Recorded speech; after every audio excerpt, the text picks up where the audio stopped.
மாநிலங்கள்ல பீஃப் சாப்பிடுறாங்க, பீஃப் வச்சிருந்தாங்க அப்படின்னு கும்பல் கும்பலா சேர்ந்து மக்களை அடிக்கிறதெல்லாம் விஷுவல்ஸ் நீங்க பார்த்திருப்பீங்க.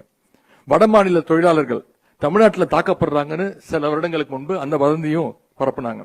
உடனே பீகார்ல இருந்து நம்முடைய முதலமைச்சர் அவர்கள் என்ன பண்ணாருன்னா, அங்க இருக்கக்கூடிய ஆபீசர்ஸ் எல்லாம் வர வச்சு வட மாநில தொழிலாளர்கள் இருக்கிற இடங்களுக்கெல்லாம் அவங்களை அனுப்பிச்சு அரசு சார்பாக அவங்களை கொண்டு போய் காட்டணும், அவங்க எல்லாம் பாதுகாப்பா இருக்காங்க, அவங்களுக்கு எந்த விதமான டிஸ்டர்பன்ஸ் இல்லை அப்படிங்கறத உறுதி செஞ்சாங்க. அவங்க இங்க சேஃபா இருக்காங்கன்னு பீகார் அதிகாரிகள் உறுதி செஞ்சாங்க. அது மட்டும் இல்ல, எனக்கே இந்த பிரச்சனை நடந்துச்சு. ஒரு 3 வருடங்களுக்கு முன்பு நான் நிகழ்ச்சியில கலந்துக்கிட்டேன். அந்த நிகழ்ச்சியில நான் பேசினது, பிறப்பால யாரும் உயர்ந்தவர் தாழ்ந்தவர் கிடையாது, பிறப்பால ஏற்றத்தாழ்வு கிடையாது, அப்படி ஒண்ணு இருந்துச்சுன்னா அதை ஒழிச்சு கட்டணும் அப்படின்னு பேசினேன். ஆனா அதையும் திரிச்சு நான் ஒரு இனப்படுகொலையை தூண்டி விட்டுட்டேன், ஒரு ஜெனோசைட கிளப்பி விட்டுட்டேன் அப்படின்னு என் மேலேயே பொய் செய்தி பரப்புனாங்க. என்னுடைய பேச்சை திரிச்சு நான் சொல்லாத விஷயத்த சொன்னேன்னு ஒரு கும்பல் நாடு முழுக்க அந்த வதந்தியை பரப்புச்சு. அதுக்காக என்னுடைய தலையை சீவி கொண்டு வந்தா ஒரு சாமியார் 10 லட்சம் தரேன் அப்படின்னாரு. இன்னொரு சாமியார் அதுக்கு போட்டி போட்டுட்டு உதயநிதி தலையை சீவி கொண்டு வந்தா நான் 10 லட்சம் இல்ல 1 கோடி தரேன் அப்படின்னு என்னுடைய தலைக்கு விலை பேசினாங்க.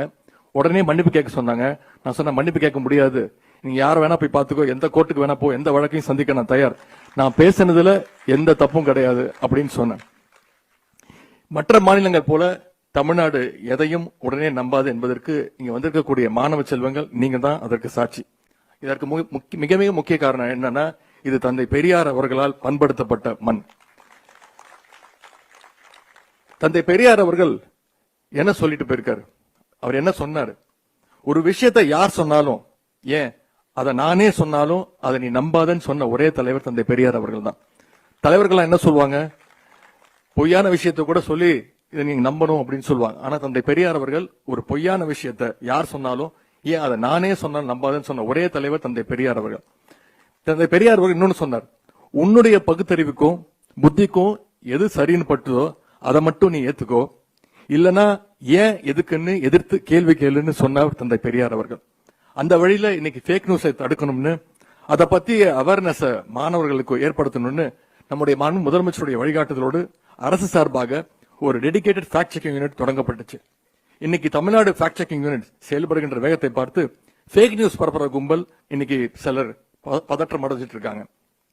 கடந்த ஆண்டுகளை விட சமீப காலமா ஃபேக் நியூஸ் பரவுறது தமிழ்நாட்டில் இன்னைக்கு மிகவும் குறைஞ்சிட்டு இருக்கு. அது அடியோடு நிப்பாட்டப்படணும்.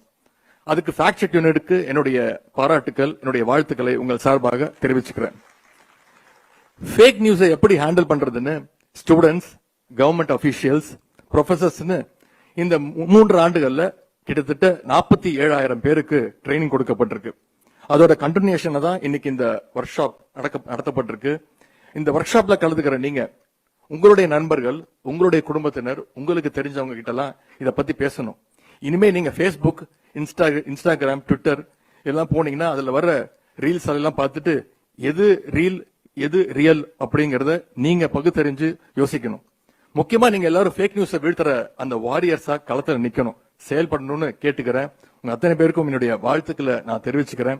பொய்கள் வீழட்டும், உண்மை ஓங்கட்டும், பொய் செய்தியற்ற சமூகத்தை அமைப்போம்னு சொல்லி இந்த வாய்ப்புக்கு நன்றி கூறி விடைபெறுகின்றேன்.